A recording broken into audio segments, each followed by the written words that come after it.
नीतीश बाबू, आप तो गड़बड़ा गइल बानी। आपके ऐसन गड़बड़ रूप हम तो ना देखले न रहली, न एकर हमरे जैसन लोगन के अपेक्षा रहल। नीतीश बाबू, आप इतना अनुभवी नेता बानी, आप इतना चालाक नेता बानी, आप सत्ता का रूप रंग सब जानत आनी। नीतीश बाबू, आपका वर्षन से मुख्यमंत्री रहली, आपका शासन के अनुभव आपके पास बा, आपके पास सुशासन का अनुभव आपके पास बा, आपके पास जनता का नब्ज बा। इतना अनुभव वाले नीतीश बाबू, आप काहे आजकल गड़बड़ा गइल बानी? रउआ के गड़बड़ाइल देख के न नीतीश बाबू, हमारे जैसन लोगन का करेजा फाट जात बा। ए नीतीश बाबू, ई बताई, आप तो जयप्रकाश नारायण के आंदोलन का उपज बानी न? आप तो लोहिया का सिपाही बानी न? आप तो समाजवाद आपके खून में, रग में, दिमाग में प्रवाहित होला ना नीतीश बाबू। तो कुल समाजवाद, जयप्रकाश नारायण का आदर्शवाद, लोहिया का इतना राष्ट्रवाद कहाँ गुम हो गए? जब से आप जंगल राज वालन के साथे हाथ मिलौली नीतीश बाबू, तब से हम देखत बानी कि आपका रास्ते भटक गइल बा। ऐसन भाषा नीतीश बाबू के मुंह से निकलत बा, ये तो कोई सोच ना ही सकेला। ऐसन भाषा ये लोकतंत्र का भाषा नहीं है नीतीश बाबू, ये तानाशाही का भाषा बा।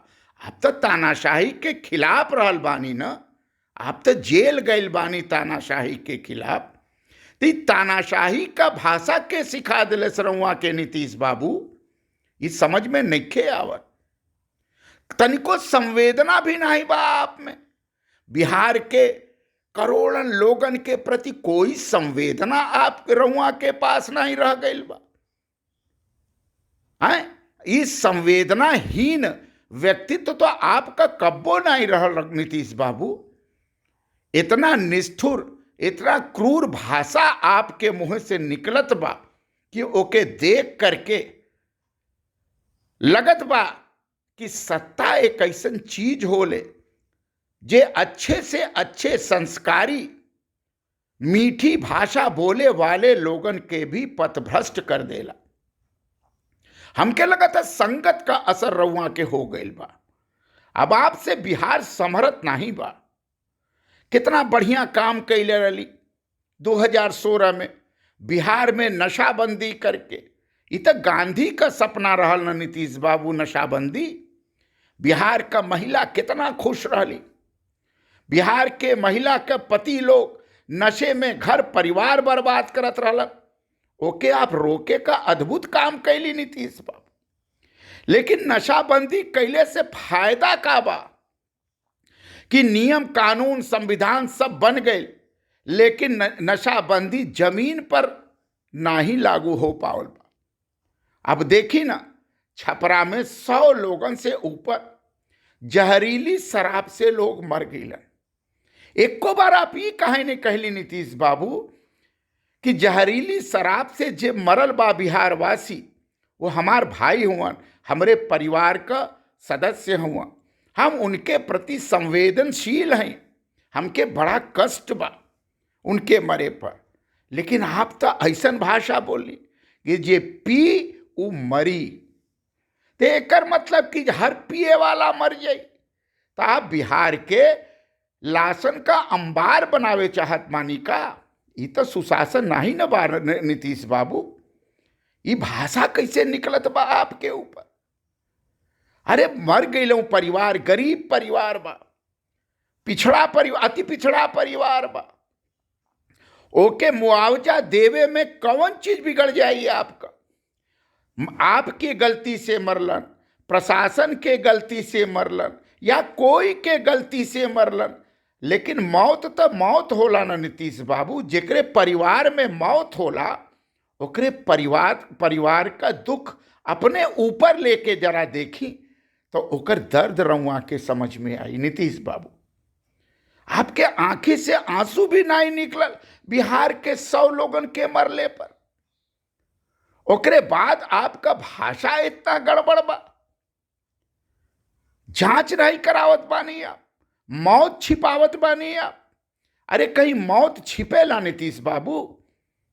आप कितनो आंकड़ा बताई, जेकरे घरे मरल होई लोग जहरीली शराब से, ओकर मौत तो हल्ला हो के रही, ओके कोई नहीं रोक सकल। नीतीश बाबू, ई रूप हृदय विदारक बा आपका। जे पी उ मरी, जे पी उ काहे मरी, काहे पी और काहे मरी? न पिए यही खातिर न कानून बनौले रही हैं, और न पिए के कानून के धता बता के भी लोग पियत बाड़ा और मरत बाड़ा। ये मरण हर परिवार के यातना देके जाला नीतीश बाबू। परिवार बिखर जाला नीतीश बाबू। बच्चा अनाथ हो जाला नीतीश बाबू। महिला विधवा हो जाली नीतीश बाबू। महिला का आंसू आपके करेजा के अगर ठंडक पहुंचावत बा तो हमके कुछ नहीं कहे के बा, लेकिन अगर कोई महिला का आंसू आपके करेजा में कष्ट देत बा तो उ परिवार के खातिर आपके खड़ा होए के चाहिए नीतीश बाबू। महिला है, ओकर पति गए, ओकर भाई गए, ओकर बेटा गए, ओके दर्द आप नहीं समझ पावत है। सत्ता का इतना गुमान आपके पास। अब आप यही गुमान पर प्रधानमंत्री बने का सपना देखत बानी नीतीश बाबू। अगर आप प्रधानमंत्री रूप में बन जाए तब तो देश में ले जो लोग मरिहा उनके प्रति कोई संवेदना आपके दिल और दिमाग में ना रही, आप तो और क्रूर हो जा प्रधानमंत्री बन के। ये रूप ठीक नहीं बा। एक लोकतांत्रिक रूप होए के चाहिए, एक संवेदनशील रूप होए के चाहिए। शराब, जहरीली शराब कैसे पियलस, के बनौलस, कहाँ पियलस, कौन स्थिति पर, ये सवाल अब अलग हो गए। लेकिन 100 लोग बिहार का भाइये बहन मरल बा, बिहार का बेटे मरल बन सब। वो बिहार का हुआ, वो राउर हुआ। अपने बिहार के बेटा बेटी के प्रति भी संवेदना आपके पास नहीं बा। जे पी उमरी, मतलब आप कहतानी कि जेके पिए कहो पिए, जेके मरे कहो मरे, हमसे कोई मतलब नहीं बा। ये कौन सत्ता बा? ना ही समर्थ बा तो आप तेजस्वी यादव के मुख्यमंत्री पद दे दें, यही खातिर ना आइल बानी। लालू जी के कहले पर तेजस्वी यादव के मुख्यमंत्री बनावे आप आइल बानी, और तो कोनो कारक नहीं बा। और तेजस्वी यादव कहाँ हुआ, उ देश जानला, दुनिया जानला, पूरा बिहार जानला, हो ना नीतीश बाबू? लेकिन रउआ तो संभ्रांत नेता मानल जाली ना, रउआ तो विकासवादी नेता मानल बानी। अब बिहार का पूरा प्रशासन शराब रोको, शराब बंद करो, मरो न मरो, आंकड़ा छुपाओ, यही पर आ गई बा।